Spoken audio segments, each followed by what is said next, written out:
Part 2। इसमें हम थोड़ा उसके और आगे से हम लोगों ने इससे पहले पार्ट 1 वीडियो में हम लोगों ने सीखा था किस तरह से फर्स्ट वर्ल्ड वॉर के कारण जो गांव वाले थे उनके अंदर असंतोष की भावना फैली। उन्हीं के बीच उन्हें गांधी जी मिल गए और गांधी जी के साथ गांव वालों ने किस तरह से राष्ट्रवाद की शुरुआत की, थोड़ा हम लोगों ने उसमें पढ़ाई किया था। उसके आगे हम लोग पढ़ाई करते हैं क्या हुआ ये उसके बाद स्टूडेंट, जब फर्स्ट वर्ल्ड वॉर के बाद गांव वालों के अंदर असंतोष की भावना आई, उनके अंदर राष्ट्रवाद की शुरुआत हुई, तो उन्हें एक जन नेता की दरकार थी और उन्हें मिल गए गांधी जी। चलिए तो शुरू करते हैं। The idea of Satyagraha, topic number 1। यह आइडिया सत्याग्रह, यहाँ सत्याग्रह का माने क्या है? माने सत्य के रास्ते पे चलते हुए हमें क्या लेना है? इंडिपेंडेंस लेना है फ्रॉम द ब्रिटिश। बात समझ में आ रहा है ना? ये है सत्याग्रह। माने यह सत्याग्रह की शुरुआत किसने की थी? महात्मा गांधी जी ने। चलिए हम पॉइंट के माध्यम से पढ़ते हैं। क्या होता है जब 1914 से 1918 के बीच जब गांधी जी भारत में आते हैं तो क्या होता है? चलिए पढ़ते हैं। Mahatma Gandhi return to India in January 1915। देख रहे हैं ना? माने महात्मा गांधी भारत कब आए थे? 1950 फ्रॉम द साउथ अफ्रीका। बात समझ में आया? वे बैरिस्टर के पढ़ने के लिए कहाँ गए थे? लंदन गए थे, फिर वहां से अफ्रीका आए, फिर वहां से क्या हुआ था जब वो भारत में 1950 में भारत में आए तो हुआ कि देख रहे हैं ना 1914 में फर्स्ट वर्ल्ड वॉर हुआ था और 1918 में खत्म हुआ था। उसी के बीच में क्या हुआ था? गांधी जब भारत में आए तो होता क्या है देखिए, आफ्टर अराइविंग इन इंडिया, मतलब महात्मा गांधी भारत में आने के बाद क्या होता है? Mahatma Gandhi successfully organised satyagraha movement in various places. माने 1950 में जब महात्मा गांधी भारत में आए तो आने के बाद उन्होंने सारे सिचुएशंस को देखा। सिचुएशंस को देखकर उन्होंने क्या शुरू किया था? भारत के हर एक गांव में क्या शुरू किया था? सत्याग्रह मूवमेंट। सत्याग्रह मूवमेंट जैसे कि अभी मैंने बताया कि सत्याग्रह जो मूवमेंट है वो क्या है? सत्य के रास्ते पर चलने वाला मूवमेंट है। बात समझ में आया? Various places, understand this once. अभी क्या होता है? In 1916 he traveled to Champaran in Bihar to inspire the peasants। बात समझ में आया ना? माने देख रहे हैं ना 1916 फर्स्ट वर्ल्ड वॉर चल रहा है स्टूडेंट, देख रहे हैं ना? माने 1916 ही ट्रैवल कहाँ गए थे? बिहार गए थे, ठीक है ना? चंपारण इन बिहार, चंपारण कहाँ है? बिहार में है, ठीक है ना? To inspire the peasants. Peasants means क्या होता है? किसान। पीजेंट्स मीन्स क्या होता है? किसान। माने चंपारण में जो किसान थे, फार्मर थे, उनको इंस्पायर करने के लिए गए थे। क्यों? To struggle against oppressive plantation systems. माने प्लांटेशन जो सिस्टम था, जो क्रॉपिंग सिस्टम था, ठीक है ना, कि क्या खेती बाड़ी का सिस्टम था, किसान जब प्लांटेशन में काम कर रहे थे, उस प्लांटेशन में बहुत सारे प्रॉब्लम्स थे। ब्रिटिश बहुत तरह के अत्याचार कर रहे थे किसानों के ऊपर। चंपारण में जो था तो उन्हीं के ऊपर जो अत्याचार हो रहा था किसानों को, पीजेंट्स के ऊपर, उन्हीं को दूर करने के लिए उन्होंने कहाँ गए थे? चंपारण गए थे और वहाँ के जो किसान थे उनसे कहा कि आप प्लांटेशन का काम है वो क्या कर दीजिए? बंद कर दीजिए, क्योंकि आपके ऊपर इतने तरह के अत्याचार हो रहे हैं, it will not be good. So all the farmers they try to stop the plantation systems. समझ में आया? इसके आगे हम पढ़ते हैं।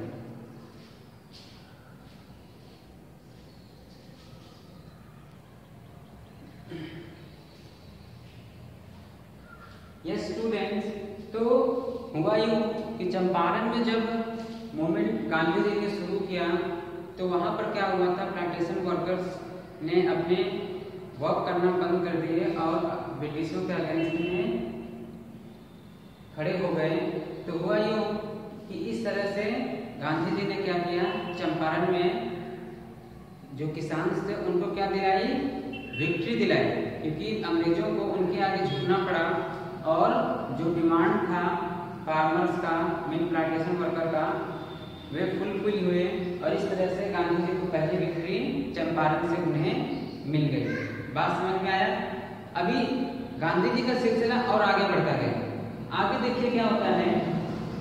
then in 1917 he organized, ये किसके लिए, गांधी जी के लिए, he organized a Satyagraha to support the peasants of the Kheda district of Gujarat।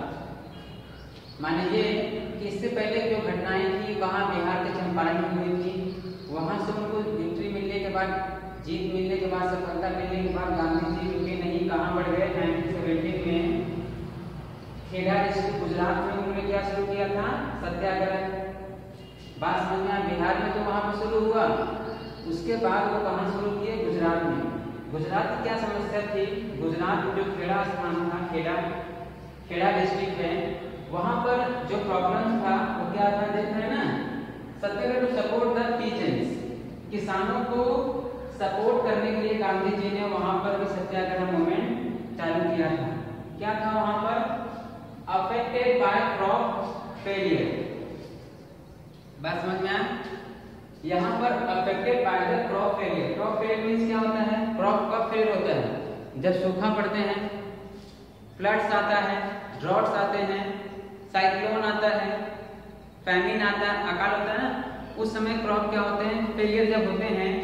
तो हुआ यूं कि जो गुजरात सिस्टम था, जो गुजरात था, वहाँ जो खेड़ा था, अंग्रेजों ने क्या किया था कि आपकी फार्मिंग हो या ना हो, बट आपको revenue must be to submit in the government. बात समझ में आया। तो कभी कभी सूखा पड़ने के कारण, कभी कभी बाढ़ आने के कारण क्या होता था, क्रॉप फेल हो जाते थे, माने अच्छी फसल ना होने के कारण वे खाने के लिए भी नहीं मिलता था, तो वे रेवेन्यू कहां से देंगे। इन्हीं समस्या से वो क्या थे, ग्रसित थे। कौन, खेड़ा डिस्ट्रिक्ट के जो किसान थे। बात समझ में आया स्टूडेंट।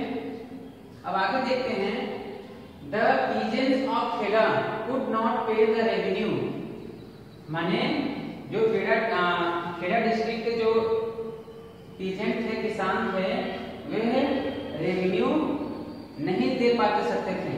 पीजेंट मींस क्या होता है, किसान, ठीक है। खेड़ा डिस्ट्रिक्ट के जो पीजेंट्स थे वो रेवेन्यू नहीं दे पाते थे, एंड वो demanding that revenue good collection be relax. Relax means क्या होता है, छूट देना। माने ये कि जो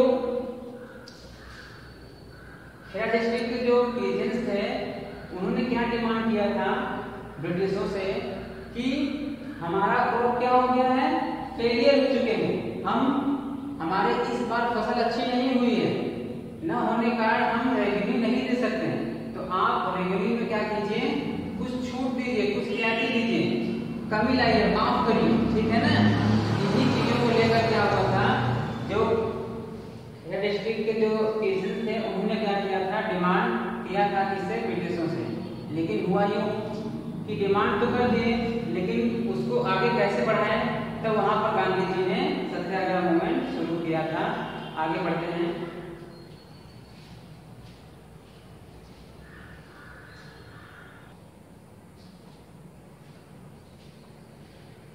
यस स्टूडेंट्स, तो हुआ यूं कि जो वहां पर जो वर्कर्स थे, काम कर रहे थे, उनको कई तरह की समस्याएं झेलने को मिल रही थी। गांधी जी ने क्या किया था, वहां पर खेड़ा डिस्ट्रिक्ट में उनको भी क्या दिला, विक्ट्री दिलाई। अंग्रेजों को भी क्या हुआ, उनके आगे झुकना पड़ा। तो इस तरह से हमें क्या देखा, बिहार में भी उनको सफलता मिली और गुजरात के खेड़ा डिस्ट्रिक्ट में उनको भी सफलता मिली। लेकिन ये सिलसिला और आगे बढ़ा। देखिए क्या है, देखिए student, in 1918 Mahatma Gandhi went to Ahmedabad. Ahmedabad में गए, ठीक है ना, to organise satyagraha movement amongst cotton mill workers. देखिए ये कॉटन मिल वर्कर की क्या इशू है मैं आपको अभी समझा रहा हूँ। देखिए जैसे क्या था, जो अहमदाबाद मैनचेस्टर ऑफ इंडिया, तो वहां पर जो मिल वर्कर थे, मिल में काम करने वाले जो वर्कर्स थे, उनके ऊपर क्या समस्याएं थी। समस्या ये था कि उनका जो सैलरी था वो बढ़ नहीं रहा था। बात समझ में आया, इंक्रीमेंट नहीं हो रही थी। इंक्रीमेंट न होने के कारण जो वहाँ के मिल वर्कर्स थे वो स्ट्राइक्स कर रहे थे, हड़ताल कर दिए थे, ठीक है ना। लेकिन फिर भी हड़ताल का कोई प्रभाव नहीं पड़ा। तो हुआ यूँ कि गांधी जी इससे पहले तो अहमदाबाद वहाँ पर गुजरात के थ्रेड स्टेट में आए थे, वहाँ पर किसानों की समस्याओं को उन्होंने क्या किया, सॉल्व किया। तो इससे उनका हौसला और बढ़ता गया, क्योंकि बिहार में जिस तरह से वो जीते किसानों को लेकर, खेड़ा में जिस तरह से किसानों को लेकर जीते।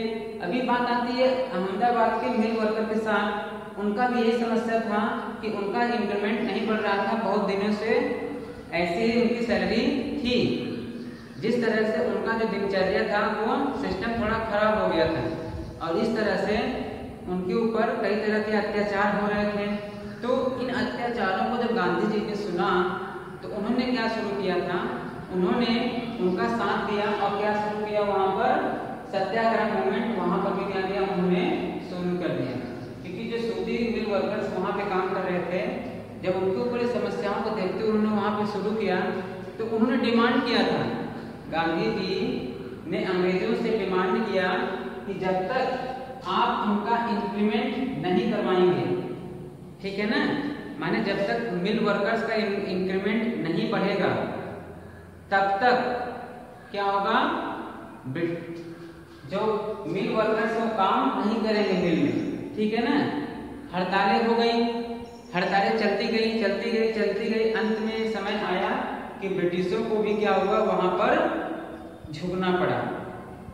किसके आगे, गांधी जी के आगे और मिल वर्कर्स के आगे। और उन्होंने स्वीकार कर लिया कि ठीक है भाई, आपका जो इंक्रीमेंट है जितना परसेंट है हम आपको बढ़ा देंगे, जो आपकी डिमांड हो हम आपकी पूरी कर देंगे, आप मिल में काम करना शुरू कर दीजिए। बात समझ में आई।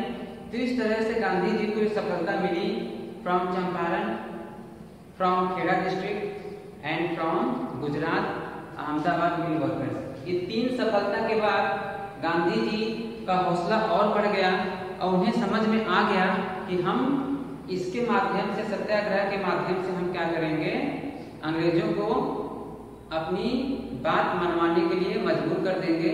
तो ये था सत्याग्रह के माध्यम से बिना खून खराबा, बिना मारपीट किए हुए हमें अपनी डिमांड को पूरी कर लेंगे। इसी आइडियोलॉजी को लेकर गांधी जी आगे बढ़े थे। तो आई होप इस वीडियो में आपको क्लियर समझ में आ गया होगा कि क्या टोटली कॉन्सेप्ट है, आइडिया ऑफ सत्याग्रह। समझ में आया स्टूडेंट्स? वीडियो कैसे लगे कमेंट करके बताइएगा। और I hope you are studying well, अच्छे से पढ़ाई कीजिए। और if you are not getting this sentences, so try to watch the 1 or 2 times video, your conceptions will clear, I think so. Okay, thank you.